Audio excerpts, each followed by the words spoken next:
Bonsoir messieurs, dames. Alors ce soir je vais vous parler d'économie. Je vais vous parler d'économie parce que c'est un sujet qui est mal compris vis-à-vis du public. On ne vous parle jamais d'économie, si ce n'est pour vous dire des trucs... Bon, enfin. Alors ma façon à moi de parler de l'économie, disons, de comprendre l'économie, c'est d'essayer d'enrichir, je dis bien d'enrichir la population entière. C'est à ça que sert l'économie. Quand on fait des économies, c'est pour enrichir.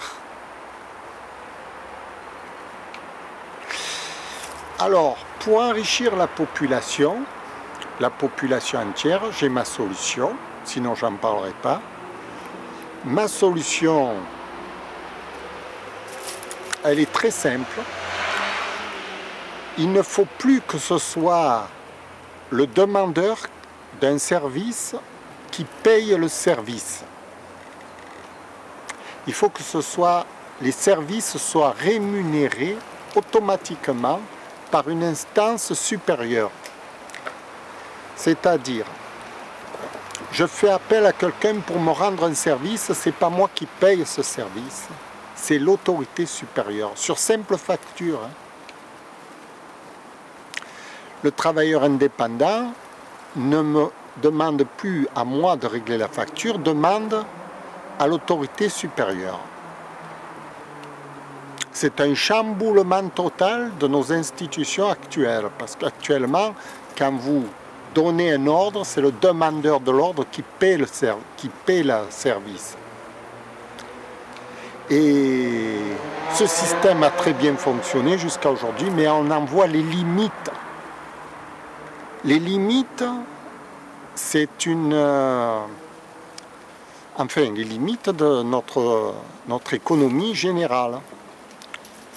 On sait très bien où est-ce qu'on veut en venir. On veut en venir à une écologie, on veut en venir à une consommation moindre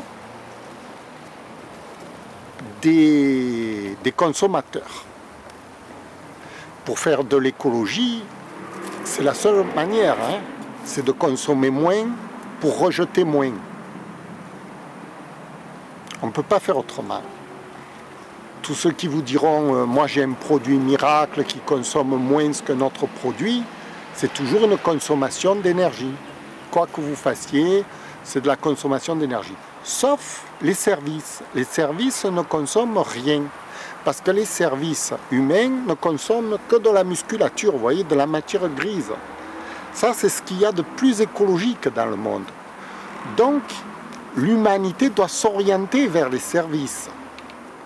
Et non plus vers la matérialité des choses, non plus vers les objets comme actuellement. Actuellement, on devient riche parce qu'on a beaucoup amassé beaucoup de choses dans ses placards, dans ses garages, dans sa maison, dans son coffre-fort. Vous voyez, on devient riche grâce à ça. Mais là-dedans, il n'y a rien là-dedans, on n'a rien amassé du tout. La richesse, dorénavant, ce sera ça et ça.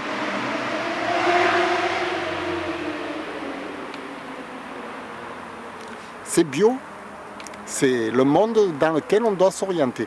Et pour justement encourager le service de l'être humain avec sa matière grise, qu'est-ce qu'on doit faire? On doit proposer les services gratuits à l'ensemble de la communauté, à l'ensemble des êtres humains. Si vous êtes dans le monde, n'importe où, que vous demandez à cultiver votre champ, on va vous apporter de la main-d'œuvre, vous ne la payerez pas. Ce sera qui la payera? Ce sera l'instance supérieure. Et alors, le paysan, il va abandonner ses tracteurs, il va abandonner tous ses produits fertiles, fertilisants, puisque seule la matière grise et la musculature va remplacer tout ça gratuitement pour lui. Il n'aura plus besoin d'acheter ni de l'essence, ni de faire entretenir ses machines, ni d'acheter des insecticides, plus rien. il n'aura qu'à demander des ouvriers, enfin de la main-d'œuvre, on appelle ça de la main-d'œuvre compétente. Et celui qui donne sa main-d'œuvre sera récompensé par une instance supérieure. Voilà. Et tout le monde sera content, tout le monde sera gagnant. Parce que n'importe où dans le monde, vous aurez quelqu'un qui vous récompensera par votre travail par une instance supérieure. Et vous aurez du travail de partout, parce que la main-d'œuvre ne manque pas dans le monde. Ce ne sont que les bonnes volontés qui manquent. Pourquoi? Ce qui manque, c'est l'argent pour payer toute cette main-d'œuvre. Dorénavant, il n'en manquera plus de l'argent. L'argent sera gratuit. Ce sera une monnaie virtuelle qui sera distribuée à tous les travailleurs. Et les travailleurs eux-mêmes pourront demander à être aidés dans leur vie de tous les jours par d'autres travailleurs indépendants. Ce sera une intercommunauté de travailleurs indépendants qui s'aideront. Et tout ça, ça fera travailler tout le monde sans dépenser aucune énergie. Et donc la planète deviendra propre. Tout à coup. Voilà. Mais pour mettre en marche ce mouvement qui va contre les machines, parce que ceux qui commandent les machines, ceux qui fabriquent ces machines, auront toujours du travail. Mais pour aller concurrencer le monde industriel tel qu'il est actuellement, pour le concurrencer, parce que la main-d'œuvre, c'est ce qui concurrence les machines. Pour concurrencer les machines, il faut redonner de la valeur à la main-d'œuvre. Parce que la main-d'œuvre actuellement, c'est zéro. C'est zéro. Le paysan, il a son tracteur, il cultive tout son champ. Avec 10 litres d'essence, il a cultivé tout son champ, ça lui a coûté 100 €.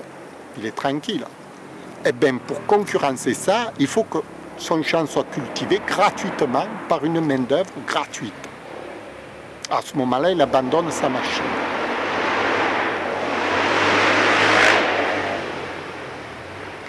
Bien sûr, vous allez me dire, c'est pas tenable, c'est pas viable, c'est pas ceci, c'est pas cela. Écoutez, on n'a plus le choix de choisir. Soit on continue la mécanisation du monde à outrance et on va à la catastrophe générale, ou soit on inverse le système, on inverse le mouvement. À un moment donné, il faut faire machine arrière, vous voyez, quand on arrive droit dans l'iceberg. Il faut dire stop machine, marche arrière, toute. Voilà, il faut y réfléchir. C'est ma solution, c'est ma solution. La solution de qui? De Bibi.